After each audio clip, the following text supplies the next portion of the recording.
Hey guys, welcome back to a new video.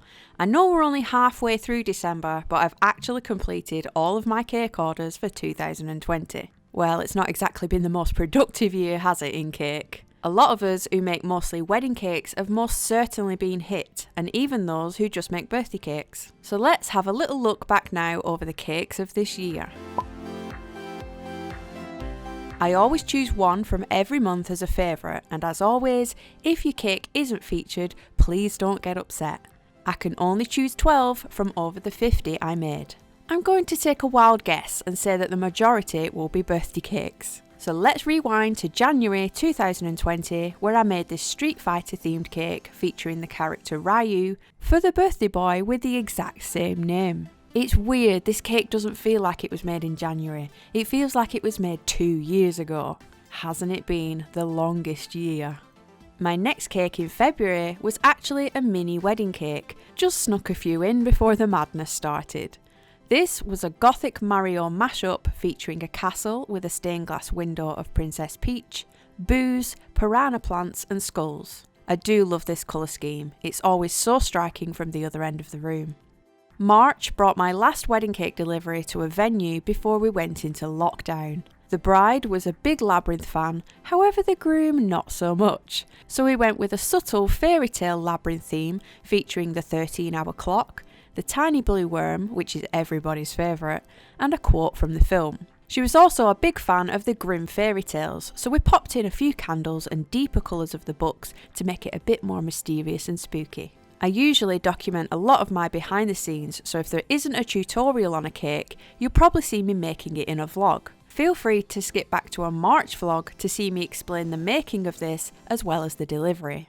During April, we were well and truly stuck indoors, and it was Adam's birthday. We couldn't go out anywhere or do anything, so we celebrated by bringing Disneyland into our house for the day. There is a full vlog on Adam's birthday and what we got up to, and we finished with this surprise cake of Beast in the bath. This is exactly how he looks in our tiny corner bath because he's way too big for it and pretty hairy. This one is also a tutorial, which I'll leave linked below in the description box. Looking back to May, it seems I only made one cake, which was this quick practice buttercream one for a YouTube tutorial.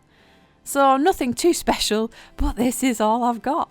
What a quiet month. June brought a Back to the Future cake, which I've made many times before, always with slight different tweaks. At this point, I had only made 4 cakes this month, so I was super appreciative of any work coming my way. For July, I've got to work on something a bit different than my usual round cakes. It was a very specific pie, chips and beans with a side of garlic bread from Simon's favourite pub restaurant. I also created this one as a tutorial if you want to take a look.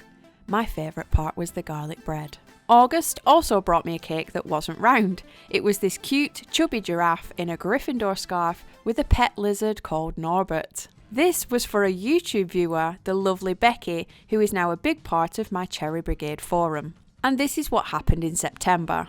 After the past few months of only making birthdays and no weddings in sight for the future, I took steps to fix my business for the better in 2021. I created a cake forum with various tiers to join, all with their own individual perks. I have a full video explaining all about it, which I'll leave linked to below, but let's just say it's been incredible just in 3 months. They are all so amazing. It also brought this Rescue Riders cake. I'm a sucker for a colourful, cartoony birthday cake, and this one ticked all of my boxes.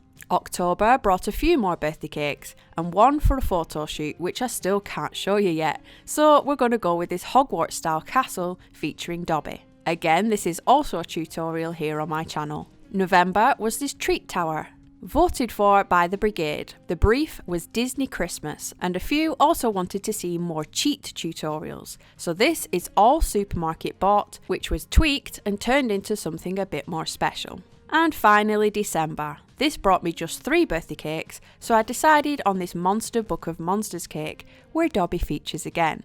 And it's also another tutorial. If you watch my past cakes of 2019 video, you'll notice Sunny's birthday cake was also my top pick for December back then too. And that's it. Definitely a bit of a different roundup this year with not as many wedding cakes. Let's do a little comparison from the last couple of years.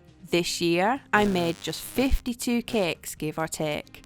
But these were mainly birthdays in place of weddings. 42 YouTube tutorials, 23 behind the scenes vlogs, 6 other miscellaneous videos such as holidays or trips, and a new addition this year was my chocolate rad slabs, which I launched to try and fill the wage gap from the loss of weddings. We made an insane 509 chocolate slabs. I just want to thank each and every one of you that has bought a cake, bought a slab, signed up to my Cherry Brigade, left a comment, liked a video or subscribed. Collectively, you have gotten Little Cherry through one crazy year, which has been an uncertain time for every business, but more so for businesses in the wedding industry. I don't know how we've managed it, but we have, and I can't even begin to guess how 2021 will pan out, but I'd love for you to stick around and find out with me. This won't be my last video this year. I'm hoping to squeeze one more vlog in before Santa makes his way down that chimney, but I'll say Merry Christmas now, and I hope 2021 gets easier for us all. Thanks guys, see you soon.